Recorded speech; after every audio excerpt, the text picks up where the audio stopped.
Welcome to my channel friends. अगर आप मेरे चैनल पर पहली बार आए हैं और आपकी मेरी कहानी अच्छी लगे तो चैनल को सब्सक्राइब ज़रूर करें। झगड़ालू ननंद को भाभी ने सिखाया सबक। गांव के कोने पर एक बड़ा सा घर था जहां शर्मा परिवार रहता था।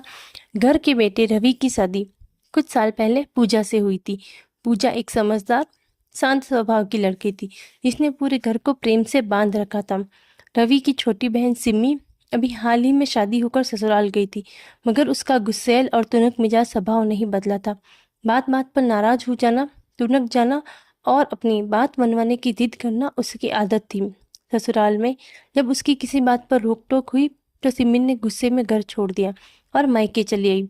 घर पहुंचते ही उसने हंगामा मचाना शुरू कर दिया।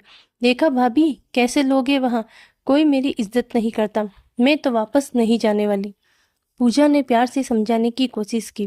सिमी, नए घर में थोड़ी सहनशीलता चाहिए होती है, समय के साथ सब ठीक हो जाता है। लेकिन सिमी आग बबूला होगी। भाभी, आपको क्या पता, आप तो यहाँ राज करती हैं, मैं वहाँ रोज अपमानित होती रहती हूँ। दिन बीतते गए और सिमी का रवैया और बिगड़ता गया। मायके में भी वो सबको आदेश देती, छोटी छोटी बातों पर बहस करती। पूजा जब भी कोई काम समझाने की कोशिश करती, सिमी ताना मार देती या झगड़ा करने लगती। पूरा घर तनाव में आ गया था। माँ बाप भी चिंतित थे कि अब क्या होगा। पूजा ने तय कर लिया कि सिमी को सबक सिखाना ही पड़ेगा, लेकिन प्यार और समझदारी से।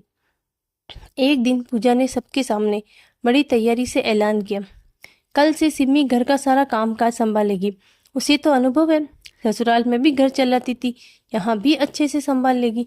हम सब मेहमान की तरह रहेंगे। सिमी पहले तो खुश हुई, उसे लगा कि भाभी उसे घर की महारानी बना रही है। लेकिन जब सुबह उठकर पूजा ने कहा, सिमी चाय बनाओ, नाश्ता तैयार करो, कपड़े धोने हैं, झाड़ू पोछा भी करना है, तो सिमी घबरा गई। भाभी, अकेली कैसे करूंगी? पूजा मुस्कुराकर बोली, जैसे हम सब करते हैं, ससुराल में भी तो सब संभालती थी ना। पहले दिन ही सिमी का हाल बेहाल हो गया। चाय देर से बनी, नाश्ता जला, कपड़े आधे धुले, सफाई अधूरी रह गई। रात को पूजा ने सिमी को प्यार से बिठाया और कहा, देख सिमी, घर चलाना, रिश्ते निभाना आसान नहीं होता, थोड़ा झुकना पड़ता है, थोड़ा सहना पड़ता है। ससुराल में हर बात पर गुस्सा करने से काम नहीं चलता, वहाँ के लोग अपने हैं, बस समय चाहिए समझने का। सिमी की आंखें भर आई। उसे पहली बार एहसास हुआ कि वह गलती पर थी।